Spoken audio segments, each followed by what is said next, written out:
생존 우선순위 서바이벌 프라이어리티 2025년 9월 26일자를 진행하도록 하겠습니다. 1.25 배속을 보시기 바라고요. 구독, 좋아요도 부탁드리겠습니다. 오늘의 편집 내용입니다. 로스차일드 금융세력 세계지배 음모론, 이게 핵심 내용이 되겠습니다.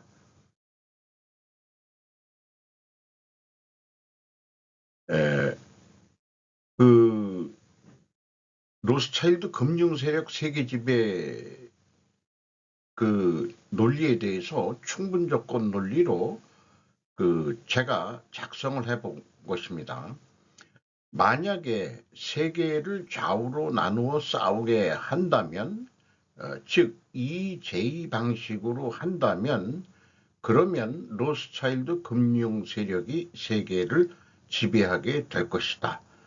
왜냐하면 그들은 영원히 존속하며 이익 창출을 추구하기 때문이다. 이것이 원인 과정이 맞대면 필연적으로 존재할 다른 결과는 무엇인가? 그것은 세계 단일 정부 아래 로컬 국가 형태로서 세계 단일 화폐로 세계 지배를 하게 된다. 세계 단일 정부가 나오게 된다. 이렇게 정리를 해봤습니다. 이것이 음모론이 아니고 실체가 슬슬 드러나고 있다고 주장하는 국제전략연구소 김정민 박사의 현란한 상관관계 논리를 제 나름대로 인과관계로 현재 상황 나무라고 제가 그려봤습니다. 현재 갈등 구조를 좀 우선은 기본으로 해가지고요. 글로벌 금융자본 이익이 근본 목적이라면은 그들은 공산 정치 체제에도 이 돈을 투자하고 민주 정치 체제에도 돈을 투자한다. 그러면 공산 정치 체제를 투자한다면은 진보 세력에게도 자금을 지원하게 된다. 또 민주 정치 체제에도 돈을 투자한다면은 보수 세력에게도 자금을 지원한다.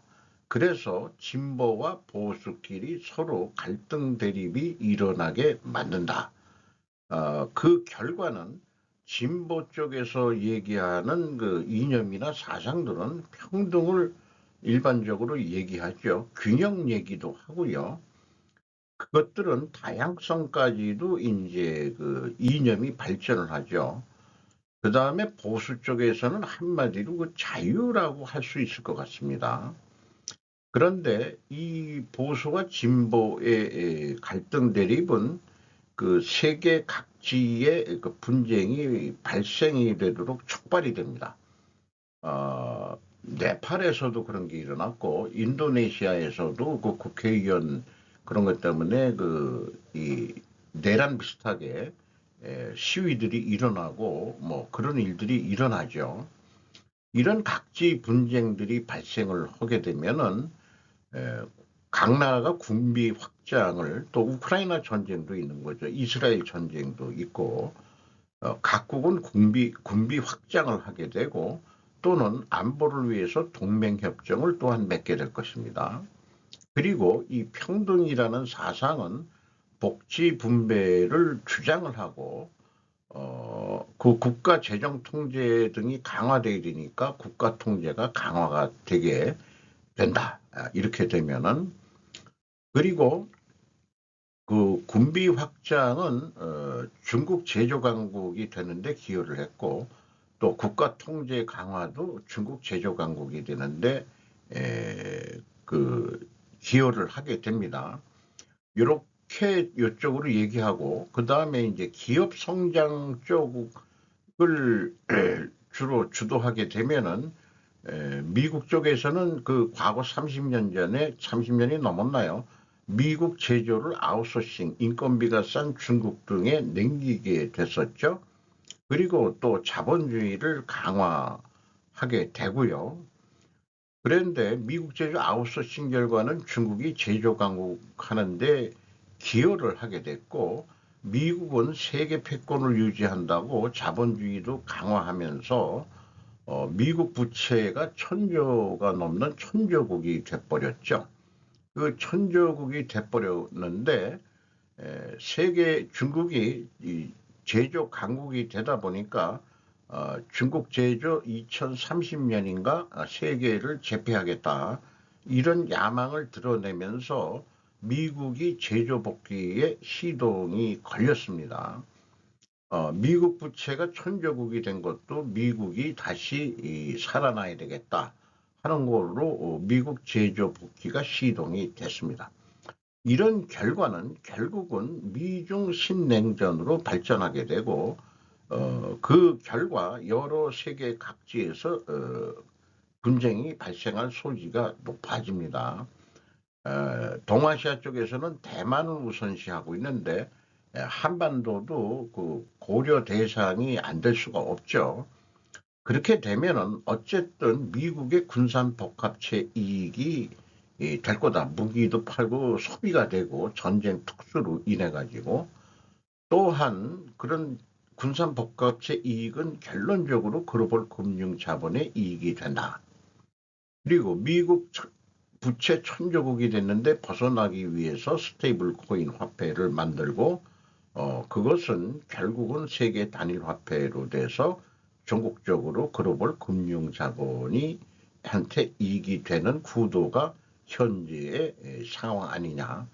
그리고 이 국가 통제 강화는 CCTV 등 감시 사회가 되는데 중국만이 아니고 전 세계 나라가 이렇게 될 확률이 높은 거죠. 온라인 등으로 해서 또 그 세계 단일 화폐 등이 통용되려면은 그런 감시 사회가 될 수밖에 없을 겁니다. 그것은 결국은 글로벌 금융 자본한테 이익이 되는 방향으로 감시 사회가 이루어질 것이다. 이렇게 제 나름대로 그 지금까지 여러 그 국제 뉴스나 이런 것들을 보면서 그 어디에 그 자료들을 찾지 않다 하더라도 제 머릿속에 있는 생각들을 이렇게 그림으로 도식화해 봤습니다. 그러면은 현재 상황 틀이가 바람직하지 않다면 이것을 해결하는 것은 그 반대 개념의 말로 대체해서 그리면 해결책이 될 것입니다.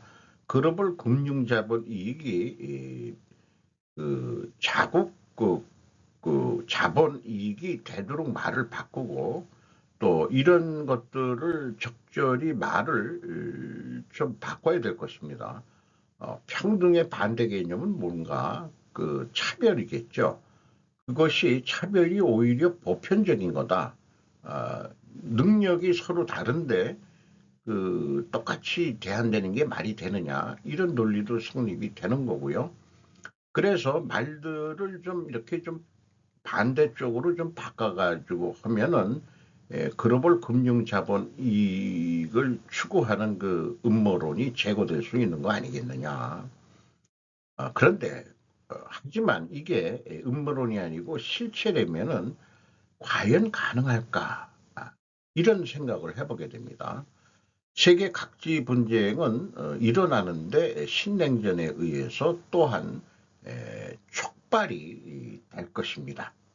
이렇게 지금 현재 세상 돌아가는 개념을 이 상황을 제 나름대로 이렇게 도식화해서 그려봤습니다. 오늘은 이거 하나만이라도 나름대로는 의미가 있다고 생각을 합니다. 이런 상황에서 오늘도 이 소리내어 읽어서 돌아가는 세계를 이해해보는 시간은 지속됩니다. 트럼프의 환영 만찬 145개국 대표 문전성시 이 대통령은 불참하셨다.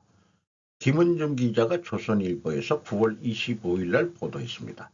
눈도장 찍으려는 각국 정상들로 문전성시, 백악관 일부 정상 사진 찍기 위해 몇 시간씩 대기, 트럼프 1시간 반 머물며 잇따라 스몰 토크, 1총리, 유엔 사무총장 등 참석, 호주 셀카 인정. 도널드 트럼프 미국 대통령은 23일 뉴욕에서 6년 만에 유엔 총회 연설을 한 뒤 이 기간 미국을 찾은 각국 정상과 배우자들을 위해 메디슨 애비뉴의 유서 깊은 롯데 뉴욕 팰리스 호텔에서 환영 만찬을 주재했다. 백악관 풀 기자단에 따르면 트럼프는 이날 오후 7시 21분 도착해 오후 8시 49분 차량 행렬이 호텔을 떠나기까지 약 1시간 반을 머물며 각 정상들과 대화했다. 트럼프가 재집권한 뒤 정치 경제 분야에서 세계를 그야말로 뒤흔들고 있는 가운데 유엔 총회를 계기로 뉴욕을 찾은 각국 리더들은 트럼프와 지근거리에서 스킨십할 수 있는 이 기회를 놓치지 않았다.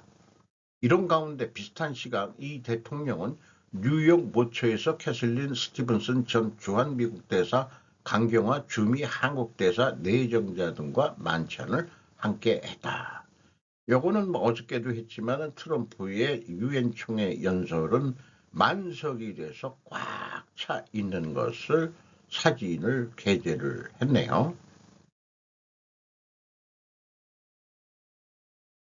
앤서니 앨버니지 호주 총리, 이시바 시게루 일본 총리, 펠리페 6세 스페인 국왕, 레제프 타이이프 에르도안 투르키의 총리, 안토니오 쿠데헤스 유엔 사무총장, 아흐마드 알샤라 시리아 대통령 등이 참석했다. 이시바는 다음 달 4일 집권자민당이 총재를 선출할 예정이라 사실상 말년인데도 자리를 지켰다. 미국 측에서도 마코 루비오 국무장관을 비롯한 내각 주요 인사들이 얼굴을 비췄고 백악관 인사국장을 지낸 세르지오 고르 인도 대사 지명자 등 상원 인준을 받아 부임이 임박한 재외 공관장들도 나와 주재국 정상과 인사를 했다고 한다. 외교서식장은 야마다 시게오 주미 일본 대사 등 워싱턴 DC 웬만한 재외 공관장들도 얼굴을 비쳤다고 했다. 이날 오후 영부인들을 상대로 한 차례 리셉션을 주재했던 멜라니아 여사도 무대에 등장해 트럼프의 연설을 지켜봤다. 이 멜라니아 여사는 뭐 모델 출신이기도 하지만은 지금도 뭐 패션, 뭐 모델로 뭐 충분한 그런 여사인 것 같습니다. 그냥 권력이 있든지 돈이 있으면은 미인을 얻는다. 트럼프 미 대통령 4달 방일 조율 새 총리와 만날까? 지지통신 외신부에서 9월 25일 날 보도했습니다. 로이터 통신은 트럼프 미국 대통령이 10월 일본을 방문하는 방향으로 양국 정부가 조율하고 있다고 24일 보도했다. 방일이 실현되면 이시바 시게루 총리의 후임인 새 총리와 첫 대면 회담이 이루어질 것으로 보인다. 제2차 정권 발족 후로는 첫 방일이 된다. 트럼프 당선인은 10월 말 한국에서 개막하는 아시아 태평양 경제협력 정상회의에 참석한다. 로이터에 따르면 트럼프 당선인은 한국에 들어오기 전에 일본을 찾을 전망이라고 미일 정부 관계자가 밝혔다. 에이펙 회의보다는 사실은 방일이 주목적이 아니냐 그 핑계로 이렇게 이제 또 다른 뉴스들도 있습니다. 이 대통령 릴레이 정상외교 폴란드의 잠수함 방산협력 기대. 신대원 서영상 두 기자가 헤럴드 경제에서 보도했습니다. 이탈리아 누구죠? 조르자 멜로니 이렇게 대화하는데 통역이 이 대통령만 필요한 모양이네요. 한 사람이 다 해주고 있는 모양이네요. 그 다음에 폴란드 대통령하고 또 웃으면서 찍는 그것이 연출이 됐습니다. 한편 이 대통령은 유엔 총회 참석을 계기로 안토니오 구테우스 유엔 사무총장 면담을 비롯해 이탈리아, 폴란드, 체코, 우즈베키스탄 등 총 5개 국제기구 국가와 정상외교 일정을 소화했다. 다만 애초 이날 예정됐던 에마뉴엘 마크롱 프랑스 대통령의 정상회담은 프랑스의 사정으로 열리지 않았다. 유엔에 있는 한국 대표부 사무실이라고 그렇게 얘기를 하네요. 폴란드 대통령은 이렇게 신임 대통령은 미국 방문했을 때 아주 열렬한 환영 행사 의전을 받았죠. 이재명 대통령은 찬밥 신세나 마찬가지로 나왔었던 게 기억이 납니다. 국내 주식의 30%는 외국인이 보유 중. 박설아 MBN 뉴스입니다. 9월 25일. 오늘 25일 한국거래소 정보 데이터 시스템에 따르면 어제 장마감 기준으로 외국인의 국내 상장사 주식 보유액은 1019억 7,012억 원으로 집계됐습니다. 이것도 이제 외국 투자가 천조 원 시대가 됐네요. 이는 유가증권 시장과 코스닥, 호넥스 세계시장 전체 시가총액 3,315조 7,288억 원이 30.75%에 해당하는 규모입니다. 외국인은 새 정부 출범을 앞뒀던 5일부터 매수세로 전환해 현재 5개월째 순매수를 이어가고 있습니다. 특히 이달 들어서는 반도체와 대형주를 중심으로 약 7조 원의 매수 우위를 기록 중입니다. 그런데 전체가 30%지만은 이미 영향력을 행사하는 데는 50% 이상이 넘은 것이 큰 그런 회사들이 있죠. 시중은행은 IMF 때 이미 50% 이상이 다 넘어가가지고 실질적으로 외국 금융자본이 우리나라 시중은행을 지배를 하고 있죠. 또 대기업이나 이런 데 등도 저도 분석을 해서 소개하지만은 50%가 넘는 기업들이 꽤 많습니다. 코스피가 중심이지 코스닥에서도 물론 투자하는 데가 있지만은 코스피 중심으로 많이 투자를 하고 있는 것으로 알고 있습니다. 여의도 금융가네요. 이 근처 어디 빌딩에서 다녀본 경험이 있습니다만은 트럼프 백악관 정부 셧다운 발생 시 연방기관의 대량 해고 고려 요청. 제목으로는 무슨 얘기인지 잘 모르겠습니다.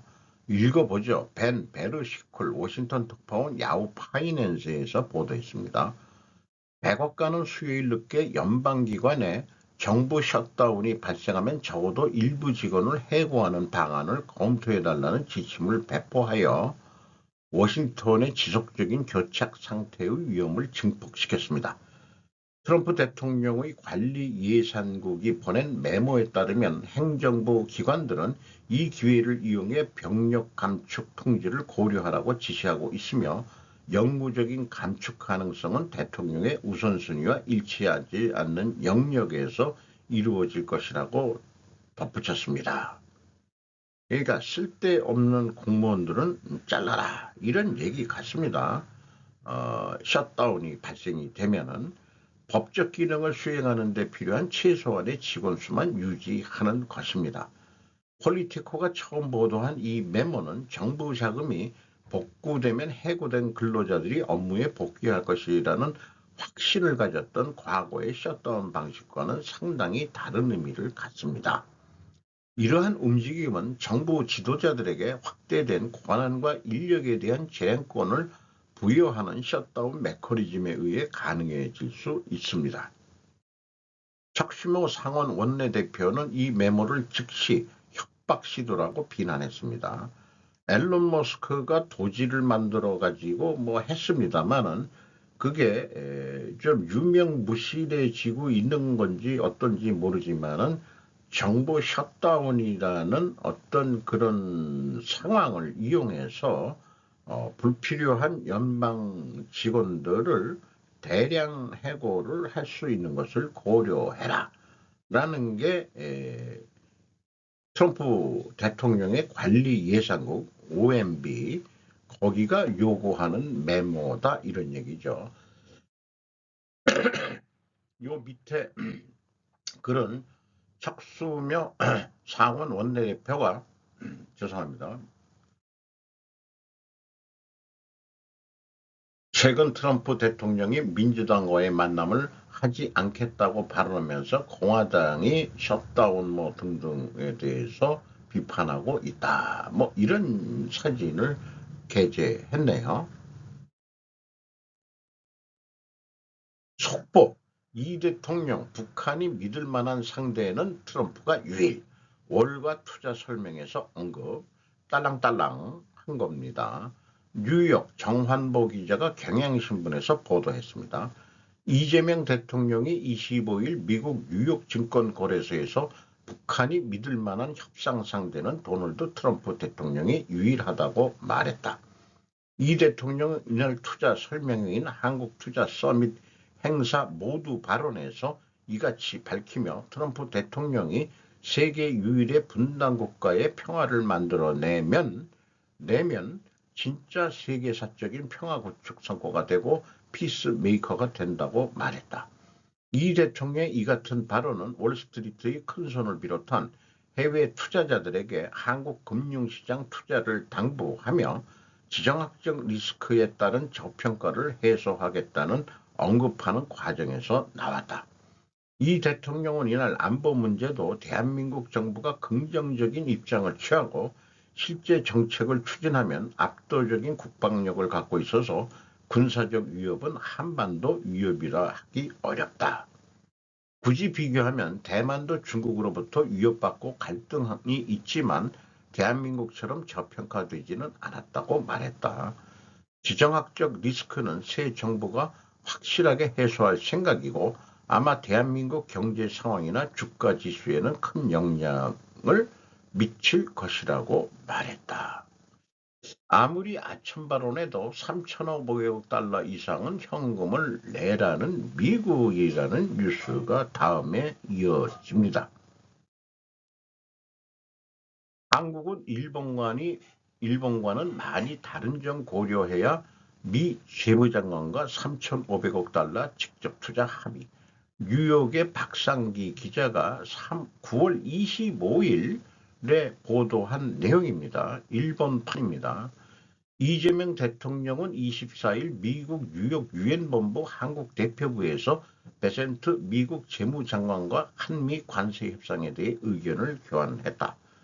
현재 교착 상태인 관세 협상에 대해 청와대는 지금이 중요한 산이라며 오늘 대화에는 매우 큰 의미가 있었다고 밝혔다. 뭐 큰 의미가 있다, 뭐 했다, 뭐 이런 얘기들은 그냥 외교적 수사에 불과한 거죠. 김영범 정책실장은 이재명 대통령은 투자 패키지를 상업적 합리성을 바탕으로 양국의 이익에 부합하는 방향으로 협의가 진전될 것을 기대했다며 한국은 경제 규모와 외환시장 인프라 등의 측면에서 일본과는 크게 다르며 이러한 점들을 고려해 협상을 진행해야 한다는 뜻도 전했다. 베센트 장관은 트럼프 대통령도 한국이 중요한 나라임을 이해하고 있으며 특히 조선 분야에서 매우 중요한 파트너라고 강조했다고 말했다. 베센트 장관은 이재명 대통령의 얘기를 차분히 듣고 향후 검토할 뜻도 밝힌 것으로 알려졌다. 미국은 대출이나 보증이 아닌 그러나 3,500억 달러의 거의 전액을 현찰로 직접 투자할 것을 요구한 것으로 보인다. 베센트도 현찰 내세요. 이렇게 말은 하고 간 거에 들었다고 하지만은 뭐 웃으면서 얘기하지만은 베센트도 이재명 대통령한테 압박을 주기 위해서 만난 거로 해석이 됩니다. 그런데 이렇게 25일 날 베센트 장관을 만났는데 실질적인 직접 창구는 미 러트닉이죠. 러트닉 상무장관 직접 창구가 아닌 재무장관 만남은 그를 분명 자극하는 행동이다. 아니나 다를까. 미 상무장관 한국의 3천억 달러 투자금 증액 요구. 나성은 기자가 국민일보에서 25일 날 그 뉴스가 나갔는데 26일 날 미 상무장관이 그거 가지고는 안 돼, 더 내놔. 이렇게 이제 월스트리트 저널이 미 투자금 증액과 현금 제공 비율 높일 것 요구. 한국은 백악관이 꼴대를 움직이고 있다고 지적. 요거는 제목으로 뭔 얘기인지가 충분히 될 것 같습니다. 어쨌든 일본과 같은 5,500억 달러까지 내놔라. 샹. 이 얘기 아니에요. 왜 나하고 얘기하지? 왜 베센트 재무장관하고 얘기를 하고 있어? 여기 표현은 백지수표 투자를 요구하고 있는데 뭐 이재명 대통령이 뭐 피스메이커라고 아무리 딸랑거려도 그건 그거고 현찰로 3,500억 달러 내놓으란 말이야. 라고 협박하는 거 아닙니까? 협박이라고 그냥 얘기를 하죠. 우리나라 입장에서. 그래서 한국과의 협상이 많은 나라들과의 그 관세 협상의 잣대가 될 것이다. 이렇게 얘기를 했어요. 한국도 동맹이고 그다음에 뭐 경제 규모도 이런 정도인데 이 정도는 내놔야지. 이 정도는 이런 얘기 같아요. 이 정부 운신의 폭은 줄어들게 돼 있죠. 그 달러 뭐 이런 거 가지고 땅 속세무로 뭘 어떻게 어쩌고저쩌고 해보려고 그래도 우리나라 달러가 그렇게 3,500억 달러가 빠져나간다면은 뭐 금융위기가 올 거다, 뭐 IMF 사태가 다시 올 거다, 뭐 이렇게 이제 죽겠다고 소리를 지르지만 미국은 흥찌뻥이죠, 흥찌뻥. 몰라, 그거는. 니들 돈 있어, 내놔. 이게 그 장군의 아들 그 이 시장 상인 보호하는 명목으로 돈 뜯어내는 거나 똑같은 얘기 아닙니까? 음, 뭐 현실이 그런 건데요. 돈을 뜯겠다는데 계속 장사해 먹으려면은 돈을 갖다 바쳐야 되는 거죠. 이게 현실인 것 같습니다. 통일교회 한학자 총재는 왜 체포됐을까? 과거에 너무 아름다운 영부인도 출정하고 마키노 요시히로가 문예 춘추 온라인에서 보도했습니다. 통일교회 돈의 90%는 일본에서 온다. 이것이 이제 일본 측에서 얘기하는 거죠. 과거 일본의 교구장을 지낸 전 신자는 일본인은 무조건 한국인의 10배 금액을 헌금한다고 말한다. 전 교인에 따르면 교회는 일본은 한국에 많은 피해를 준 나라라고 교인들에게 가르친다고 한다. 통일교회 교리는 인간의 죄로 원죄, 자범죄 연대죄가 있다고 말하지만 일본인에게는 연대죄가 있다고도 가르친다. 전 신자가 교회에서 이렇게 설파해도 반발하는 일본인 신자는 없었다고 한다. 한국에 온 일본인 여성 신자는 6천 명이 넘는 것으로 알려졌다. 자민당과 옛 통일교회의 관계는 문선명 입국지키라고 떠들었다. 국민의힘 옛 통일교 신자 집단 의혹. 다만 2012년 문성명 씨가 사망하자 아내였던 한학자 씨와 10명 이상의 자녀들 사이에 권력투쟁이 벌어졌다. 애도 많이 났네요. 그 무렵부터 정치에 접근해 경쟁 상대에 대한 고발전 등을 펼치고 있었다고 한다. 여론이 일련의 수사에 대해 여당 더불어민주당에 의한 국민의힘이라고 보고 있는 사정이 있다. 더불어민주당 정청래 대표는 19일 당내 회의에서 국민의힘에 대한 옛 통일교의 관여가 드러나면 정당 해산이 불가피하다고 강조했다. 국민의힘을 해체하겠다. 통일교하고의 근데 통일교가 더불어민주당 애들한테도 돈을 주지 않았을까요? 아까 그 글로벌 금융 세력처럼 어찌 될지 모르니까 좌우에 다 돈을 주게 돼 있는 거 아니에요? 일단 국민의힘 죽여놓고 그 다음에 자체 내에 또 권력 투쟁이 민주당 내에서 일어날 것 같습니다. 윤석열 부부가 고통받기를 더불어민주당 지지자들은 기대하고 있다. 왜냐하면 이재명 씨를 여러 가지 정치적 의혹으로 괴롭혔기 때문이라고 말했다. 이재명 파들은 무조건 뭐 잘못한 게 하나도 없고 무조건 좋다는 거죠. 무조건 좋다는 거죠. 묻지도 따지지도 않고 좋아하는 거예요. 거인의 어깨 위에 올라서서 앞에 그 글로벌 금융 세력의 그 음모론도 이러한 이 논리에 의해서 결과원인 결과로 제가 좀 합리적인 논리 연습을 해봐서 소개한 것입니다. 오늘도 좋은 하루 되시기 바랍니다. 호주 그 관광청에 그 나오는 여성분이 참 미녀라서라기보다는 자상스러운 얼굴인 것 같아서 계속 이어가고 있는데, 사진을 또 다른 거로 아직은 바꿀 만한 그런 모델을 찾지 못했어요. 다만 제 대신 이렇게 어여쁜 여성분이 오늘도 행복한 하루 되세요. 딱 뭐 얘기하는 거로 인식해 주시면 감사하겠습니다.